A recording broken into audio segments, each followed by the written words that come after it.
Então, nesse ponto 1, exploração de conceitos básicos, ele tem 3 subpontos. Os conceitos básicos que eu quero explorar, né, são língua, gramática, sintaxe, oração, sintagma, estrutura sintagmática e depois predicação e domínios de predicação. Revendo o que a gente conseguiu fazer em termos de seja sessões presenciais, seja nas nossas sessões de videoconferência, nós falamos do ponto 1, do ponto 2, mas nós não entramos no terceiro ponto, que é falar de predicação e domínios de predicação. Na realidade, nós paramos um pouco na noção de sintagma e eu fiz uma breve introdução à questão da estrutura sintagmática. Como esses pontos são extremamente importantes, esse material aqui, gravado hoje, pretende terminar essa exploração dos conceitos que eu tinha reunido nesse primeiro tema. Conforme eu já expliquei, mas acho que vale a pena repetir, a minha metodologia aqui é espiral. Então eu vou voltar a tudo isso depois, só que com outras perspectivas.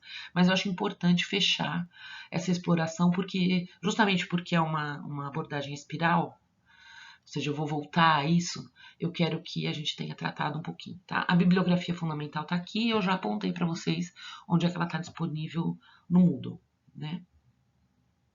Então, esse slide aqui só para apresentar o que eu pretendo fazer em seguida.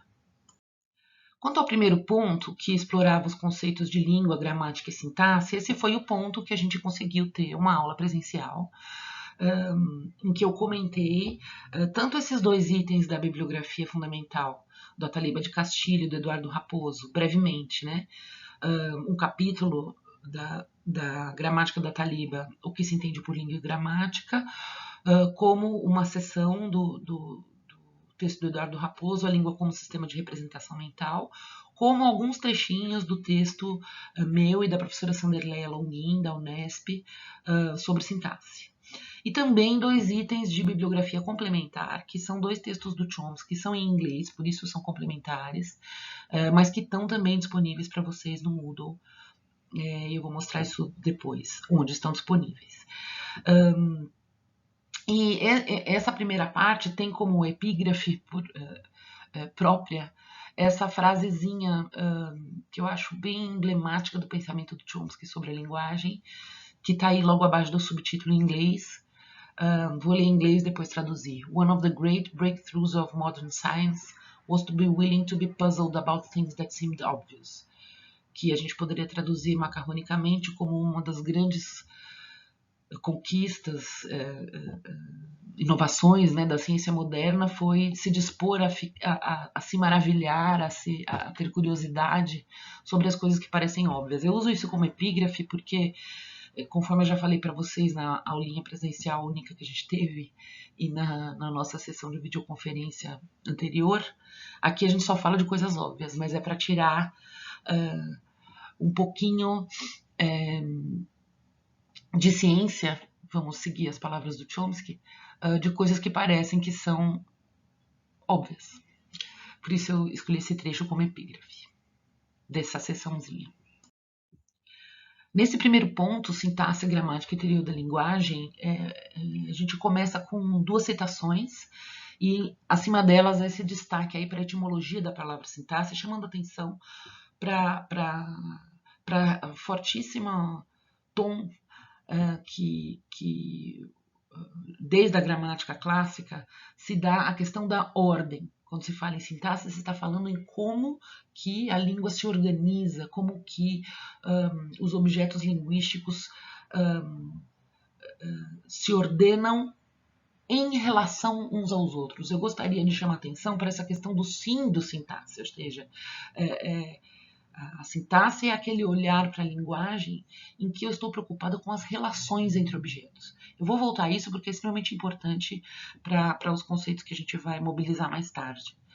Então, entre esse junto e ordem, junto arranjo, ordenar junto, vamos chamar bastante atenção para essa questão da relação, né? São objetos relacionados entre si. Vou voltar a isso dizendo a vocês mais tarde que a sintaxe é um olhar relacional, né? Vamos ver se depois isso fica mais claro. Em seguida vem esse conceito, essa exploraçãozinha, essa tentativa, vamos dizer assim, do texto meu com a professora Sandelé Longuin, de chamar a atenção, se vocês observarem bem, para esse mesmo ponto, né? Eu vou traduzir ele macarronicamente, como eu faria se a gente estivesse em sala. A gente está dizendo que a sintaxe, na sua definição mais básica, é o estudo das regras e padrões pelos quais as línguas combinam as palavras para construir unidades maiores, unidades significativas maiores, como sintagmas, orações e períodos. Regras e padrões que podem ser usados de um modo dinâmico, produzindo resultados infinitos a partir de recursos finitos. Essa citação, produzir resultados infinitos a partir de recursos finitos, a gente está tirando desse texto de Baker, que é um texto formalista, mas é muito recorrente nos escritos sobre sintaxe, e depois eu vou chamar a atenção para vocês por que isso é importante, por causa da questão da palavra gerativa, né? Termina a citação dizendo: não é surpreendente que o estudo da sintaxe de qualquer língua vai privilegiar diferentes aspectos desses padrões de formação sentencial, dependendo de como cada estudo entende o que é a língua, em primeiro lugar. E é por isso que lá quando a gente começou em sala de aula, eu chamei a atenção para a importância da gente ter, né, uma perspectiva teórica antes de começar a falar de sintaxe. Na nossa aula, a gente explorou essas citações do Ataliba de Castilho, que vem no próximo caixinha aqui. Só para resumir, vamos lembrar, ele está falando da importância do ponto de vista teórico, né? Essa era a exploração desse primeiro slide aqui. Esse segundo ponto do tema, língua e gramática no mentalismo chomskiano, parte do seguinte pressuposto, né, que eu já estabeleci a importância do ponto de vista teórico, agora estou dando uma pincelada sobre meu ponto de vista teórico, que a gente que vai nos acompanhar, né, no nosso curso. Já também discutimos essas 3 caixinhas de citações na aula presencial que a gente teve. Chamei bastante atenção para as palavras do Raposo, né, professor Eduardo Raposo, sobre a questão da natureza mentalista da teoria gerativa, e também acho que explorei bastante essa citação, terceira citação, que é do livro do Chomsky, de 75, que, vamos dizer assim, encapsula muito bem qual é o ponto de partida vamos dizer assim, da curiosidade científica da exploração chomskiana sobre a linguagem. Por conta dessa pegada que fica muito clara nessa terceira caixa, é que mais tarde aqui no material, eu volto a esse ponto quando a gente chegar lá, eu proponho a vocês propus, né, desde o começo, uma exploração, cada um no seu ritmo, conforme vocês puderem, de debates mais teóricos, podemos até dizer epistemológicos, do Chomsky com relação à sua visão sobre a linguagem, que são, inevitavelmente, reflexões sobre a sua visão sobre o ser humano, né? Portanto, por isso que eu chamo de debates, talvez até epistemológicos, que estão sugeridos para vocês lá no final desse ponto, né? Isso tudo a gente explorou em sala, então vou prosseguir. Bom, esse enigmático diagrama que aparece aqui nesse slide sobre a faculdade da linguagem também explorei um pouquinho, já não em sala, mas na última vez que a gente fez uma sessão de videoconferência. Esse diagrama é tirado de um artigo do Chomsky de 2002 na revista Nature. É um artigo difícil, mas sabe que nem tanto, porque ele está escrevendo com pesquisadores da área de neurociência, então ele é um artigo que tenta assim, uma linguagem intermediária entre os termos técnicos de linguística e os termos técnicos de neurociência. Então, para quem tem uma boa leitura em inglês, não é uma leitura tão desafiante, não. E nesse diagrama, ele só está aqui, e eu comentei ele com vocês na sessão de vídeo, só para deixar claro eu acho que eu tiraria o seguinte ponto central, que a gente precisa entender que no mentalismo chomskiano, que como vocês sabem, tem o conceito de faculdade da linguagem como alguma coisa muito central, né? Ou seja, o conceito de que existe alguma coisa de natureza biológica, cognitiva portanto, inata nesse sentido, conforme a gente explorou bastante, né, na nossa sessão presencial. Porém, esse diagrama está para ilustrar o fato de que aquilo que no mentalismo chomskiano, que pode ser chamado de faculdade da linguagem, aquilo que é inato, mental e tudo isso que a gente está dizendo, é algo muito específico. Eu diria até que é muito menos da linguagem do que quem está fora da teoria poderia imaginar. É por isso que esse diagrama fica com esses círculos, tem um círculo amarelo maior e um menor, porque, e se vocês forem ler a legenda depois, vocês vão ver que ele está dizendo assim, existem vários fatores que participam da linguagem, fatores cognitivos mesmo, não estamos nem falando das questões sociais aqui, fatores que vocês poderiam chamar, são fatores mentais, né, que participam, que são mobilizados na linguagem, mas que não são aquilo que a gente chama ainda de faculdade da linguagem. Então, por exemplo, se vocês olharem ali aquela parte superior do círculo amarelo externo, que tem uma mãozinha escrevendo, que é o nosso aparelho, vamos dizer assim, nossas propriedades humanas, conceituais, né, que participam da linguagem, sem dúvida, mas que são também ligadas a outros aspectos cognitivos do ser humano. Não é disso que o mentalismo chomskiano está falando quando fala em faculdade da linguagem. Está falando em uma coisa mais restrita, que está ali no círculo amarelo mais forte, que tem as letras FLN, porque em inglês Faculty of Language Narrow, ou seja, a faculdade da linguagem no seu sentido estrito. E aí vocês veem que está escrito embaixo recursion, ou seja, recursividade. Ele está dizendo no texto que o que para ele, Chomsky, né, atualmente é a faculdade da linguagem no seu sentido mais próprio são os mecanismos recursivos que nos permitem combinar de forma significativa objetos linguísticos de modo a fazer sentido na língua. Combinar infinitamente, de modo recursivo. É por isso que tem esses, eu acho, né? Por isso que o ilustrador optou por fazer esses quebra-cabeças, tá vendo? Nesta frase, colorless green ideas sleep furiously, que é uma frase que eu vou voltar a ela porque ela é famosa para os chomskianos. Então é por isso que esse diagrama está aqui, para ilustrar o fato de que aquilo que o mentalismo chomskiano chama de faculdade da linguagem é um aspecto muito específico de tudo que compõe a língua, né? Esse slide chamado recursividade vem em complementação ao anterior, só para explicar que conceito é esse de recursividade, né? Se Chomsky está dizendo que o que é próprio mesmo, específico da faculdade da linguagem, é essa capacidade recursiva, né, de formar objetos linguísticos que façam sentido.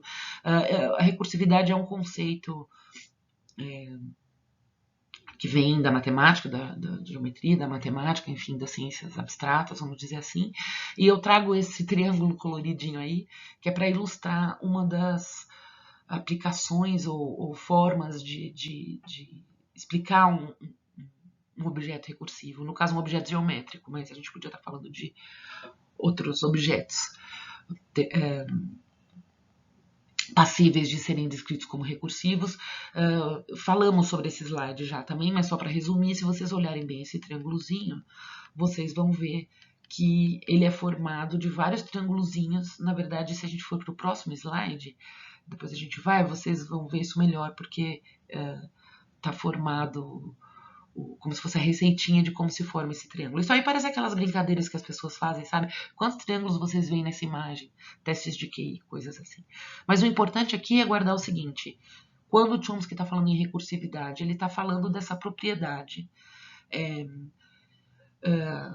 abstrata, mas que a gente pode ver em alguns objetos, inclusive objetos da natureza, mas aqui no caso forma geométrica, de uma composicionalidade, ou seja, em que cada pequena parte tem a mesma estrutura do todo e a formação desse todo a partir das pequenas partes é teoricamente infinita, né? Porque você poderia continuar com essa brincadeira aqui desse triângulo para sempre, né? Então é isso que está escrito aqui, e a frase que eu estou usando resume de modo um pouquinho melhor isso tudo que eu tentei falar agora, que é o triângulo fractal de Sierpinski, que é o nome desse triângulo, ilustra a recursividade nas línguas naturais descrita por Chomsky como traço distintivo da faculdade da linguagem, no sentido estrito, proposto em um artigo publicado na revista Science. Eu fiz essa frase grandona para vocês verem que ela faz sentido nessa forma que eu pronunciei, mas ela não faz sentido se eu disser a recursividade nas línguas naturais na revista Science de Sierpinski, descrita por Chomsky, ilustra como traço distintivo da faculdade no sentido estrito da linguagem, publicado em um artigo o triângulo fractal proposto. Que brincadeira é essa que eu estou tentando fazer aqui? Mostrar para vocês que os objetos linguísticos eles se combinam de uma forma muito estruturada de modo a fazer sentido. Então não basta ter palavras, não basta ter sons que se seguem linearmente. A linguagem é estruturada, né? Os objetos se combinam de uma forma que torna possível expressar sentido e apreender sentido. Os estudos gramaticais na linha teórica do mentalismo chomskiano, eles tentam entender que regras são essas, que expectativas são essas que a gente tem sobre a linguagem que nos permitem entender o sentido quando ele é assim estruturado. O que determina esse padrão de estruturação? Se vocês pensarem naquilo que eu falei sobre conceito de sintaxe mais atrás, vocês vão ver que para esse tipo de abordagem da língua, a sintaxe é alguma coisa muito central na nossa compreensão de como a linguagem funciona. Então era isso sobre esse slide. Bom, aqui nesse slide vocês podem ver o triângulo do slide anterior como se fosse decomposto, né? Você tem um triângulo preto, depois 3 triângulos pretos, depois e assim por diante, né? Na verdade, você poderia dizer que essa ilustração aqui dos triângulos pretos é mais ou menos a receita de como fazer o triângulo do Sierpinski, né? E isso é para chamar a atenção de que nessa perspectiva teórica sobre a conformação dos objetos linguísticos, você pode sugerir, e é assim que é sugerido na literatura do mentalismo chomskiano, que existe uma propriedade algorítmica na gramática. O que eu quero dizer com uma propriedade algorítmica? Parece, a gente poderia dizer, propor a seguinte colocação, que o que a gente está chamando de propriedade inata da faculdade da linguagem não são os objetos linguísticos, é o algoritmo que nos permite estruturá-los. Entende? Como se fosse assim, o que a gente tem como inato é a receita da gramática. Ou se vocês quiserem, a gramática é essa receita. É a receita de como fazer, como se constroem os objetos linguísticos na sintaxe. Então, é por isso que eu coloquei essa ilustração da receitinha de como formar o triângulo, né? Eu fiz também uma breve observação que a notação formal da gramática gerativa, que está aí embaixo ilustrada com 2 sentenças que eu já vou explorar melhor, ela não deve nos assustar, porque ela é uma tentativa de construir, vamos dizer assim, uma hermenêutica que nos permita falar de linguagem de uma forma técnica. A metalinguística é sempre alguma coisa muito difícil, né? A linguística é uma ciência que sempre precisa de metalinguagem técnica, porque você está usando linguagem para falar de linguagem, enfim. Em outro momento a gente podia falar disso de forma mais interessante, que eu acho que é um ponto interessante do ponto de vista metodológico, epistemológico. Mas isso aí é só para dizer, quando os gerativistas expressam a estruturação gramatical por meio desse tipo de hermenêutica com as famosas arvorezinhas, né? Que todo mundo já viu e fala, meu Deus, o que é isso? Isso é apenas uma forma de expressar. Isso que para os gerativistas é de centrar o interesse, que é a maneira como os objetos linguísticos se estruturam de forma previsível no sentido estrutural, vamos dizer, mas infinita quanto a tudo que a gente pode expressar. Né? Exploramos isso em sala. E em sala também, eu acho que foi assim que eu terminei a nossa última sessão. Eu chamei a atenção que é essa perspectiva que explica, que nos faz entender por que a gramática gerativa se chamou de gramática gerativa. Porque o que está em jogo e o que está no centro da sua preocupação é a compreensão desse mecanismo que possibilita, de uma forma estruturada, a produção infinita de enunciados. Falando em outra forma, esse mecanismo que permite a geração infinita de enunciados, portanto, um mecanismo gerativo nesse sentido. Né? Então, eu acho sempre importante a gente se ater um pouquinho, pelo menos, aos termos que as disciplinas usam, as ciências usam, porque os termos não são à toa, são interessantes, é algo interessante da gente explorar. Então, a gramática gerativa se chama assim porque ela coloca essa questão do mecanismo gerativo como central na sua preocupação sobre a linguagem. Então, era um pouco isso que esse slide aqui queria expressar. Esse último slide desse primeiro ponto, sobre língua, gramática e sintaxe, é essa sugestão, né, que eu já fiz desde o começo do curso, de que vocês assistam o próprio Chomsky falando sobre isso em alguns materiais. Eu pus aqui, destaquei 6 vídeos em ordem cronológica de 71 até 2012. Se não puderem ver nada, vejam o de 71, que eu já explorei um pouquinho com vocês em sala e que é um negócio assim, maravilhoso. Que é o Chomsky e o Foucault conversando sobre a natureza humana. Né? Então, é isso que é esse último slide aqui.